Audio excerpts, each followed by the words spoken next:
Bem-vindo aqui para mais um vídeo que nós vamos trocar algumas ideias a respeito da nossa Bolsa de Valores e dar algumas informações, algumas notícias que podem ajudar você, assim como tem me ajudado nas tomadas de decisão em relação aos meus investimentos. Vamos falar um pouco sobre os dividendos que foram antecipados pela TIM, já que ela também se encontra dentro de um contexto de ações que fazem parte de um setor mais resiliente. Também vamos dar uma olhada o que se tem aí em relação à energia elétrica, o que se esperar para os próximos anos e o que está acontecendo com a nossa Bolsa de Valores, que aparentemente começou a cair. A TIM publicou essa informação aqui do dia 10 de julho de 2023, hoje é dia 11, portanto foi publicado no dia de ontem.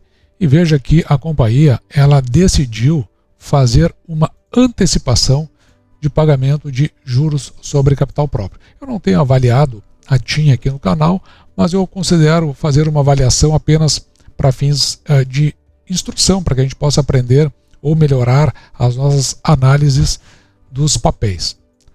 Anteriormente, a TIM tinha essa projeção de pagamento de proventos para o dia 25 de julho de 2023 para quem tinha posição acionária no dia 22 de junho. E ela antecipou então para o dia 12 de julho o pagamento, portanto, esse pagamento será feito amanhã no valor bruto de quase 12 centavos por ação. O montante total, 290 milhões a ser pagos. Portanto, quem tinha as ações no fechamento do pregão no dia 22 de junho de 2023 vai fazer direito a receber esses 11, quase 12 centavos brutos por ação. Lembrando que é necessário depois você aplicar aqui o desconto do imposto de renda que vai ser retido na fonte de 15%. Uma notícia que eu achei interessante foi essa aqui da Money Times, que tem essa manchete. Porque o setor elétrico pode, veja, né, é importante as palavras, pode passar por uma nova crise, segundo um gestor aqui com 40 anos de mercado. Nós vamos dar uma olhada aí depois quem é o gestor e por que ele chegou nessa conclusão. Quem assina a reportagem é Renan Dantas e ela foi publicada no dia de ontem, dia 10 de julho de 2023.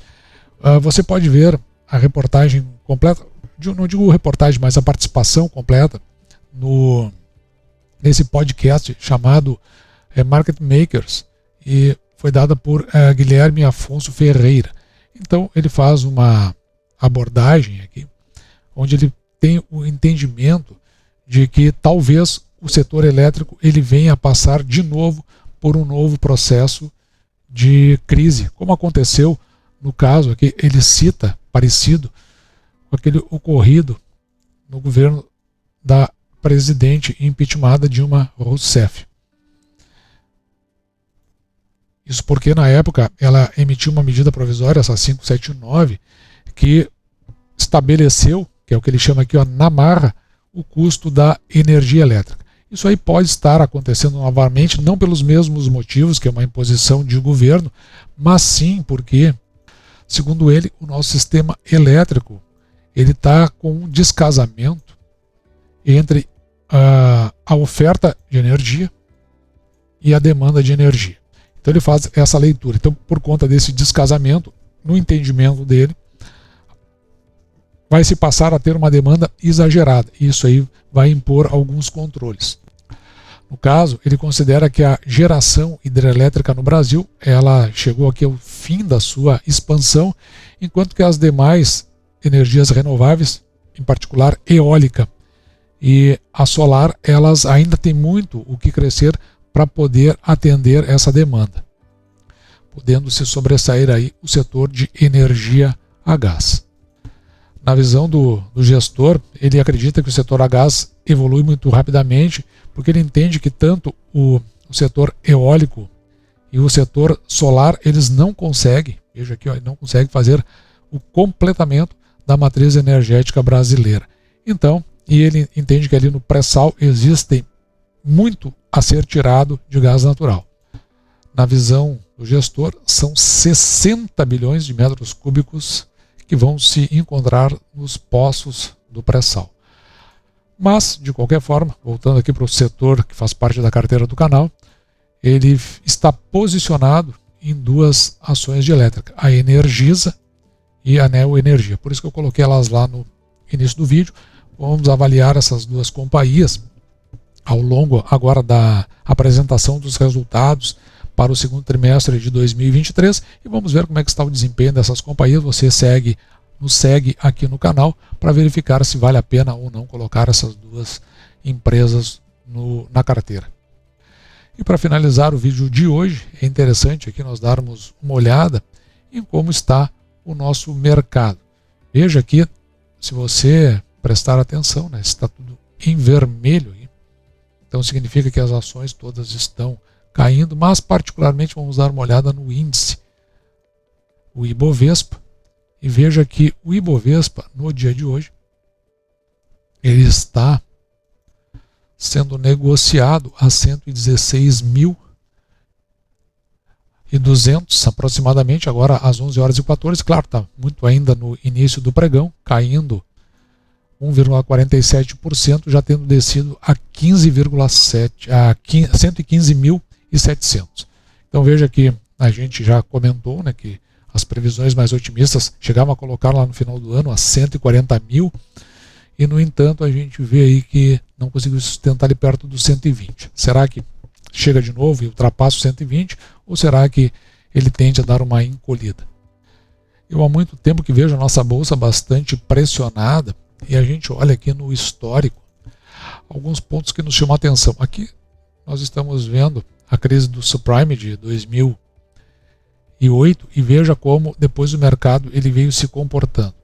Depois nós temos aqui, para poder fazer uma análise, o que aconteceu no período pandêmico, e veja que tem guarda uma certa, vamos dizer assim, semelhança, mas evidentemente que não é por isso que nós vamos tomar como parâmetro, né?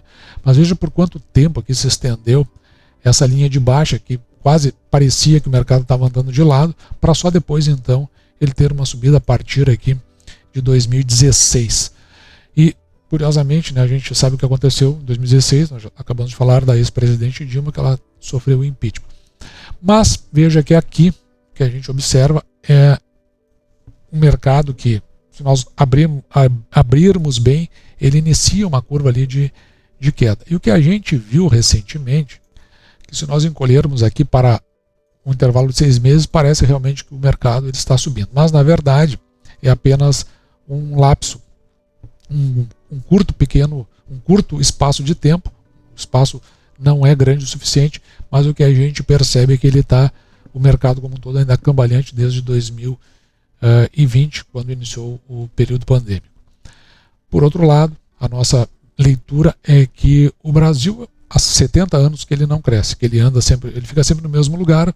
O que tem melhorado para a vida da população é a questão tecnológica e também aqueles aspectos que, eventualmente, como as commodities, são requeridos em determinado ponto da história. O mercado internacional ele não corrobora com essa subida que a gente está vendo, e parece, mas aí a gente precisa ter mais informação, que se trata apenas de uma posição especulativa, tendo em vista que os indicadores, aqueles, digamos, os múltiplos, né, que compõem o mercado brasileiro, estavam realmente muito deprimidos, e o estrangeiro ele verifica isso, o mercado se oferecendo em relação ao mercado internacional, e vem aqui. Mas não com o sentido de investimento, porque se o Brasil não cresce há 70 anos, não vai crescer agora, é a visão pelo menos aqui eu tenho, exceto por essas questões aí de matriz energética. A gente tem um sistema bancário muito sólido e também um setor que eu considero muito, sempre boto na minha visão, que é o de seguros, principalmente por conta de que o sistema bancário, ele, para ofertar os seus créditos, ele tem na outra contrapartida aqueles seguros prestamistas que normalmente estão atrelados àquelas empresas que, de certa forma, derivaram desses bancos. Então, quer dizer, quando a gente olha para tudo isso, parece que esses três setores continuam os mais resilientes da nossa economia. Mas o mercado, na forma como ele oscila, ele não parece que fica numa condição sustentável. Pode indicar que depois de um bom período aí de pausa, aquelas ações que compõem nossa carteira passem então a se oferecer, e aí então as oportunidades surgem para nós melhorarmos a nossa posição. Mas eu estou muito interessado em ouvir a sua opinião, o que você acha, como é que você vê esse mercado. Você acredita que vá para os 150, 140 mil pontos, ou ele vai ficar no entorno disso? E se você acha que o cenário internacional e o nosso cenário doméstico, aqui do ponto de vista econômico, ele realmente vai favorecer para o crescimento do nosso país. Dito isso, eu vou ficando por aqui, me despedindo de você e deixando, como sempre, o meu grande abraço.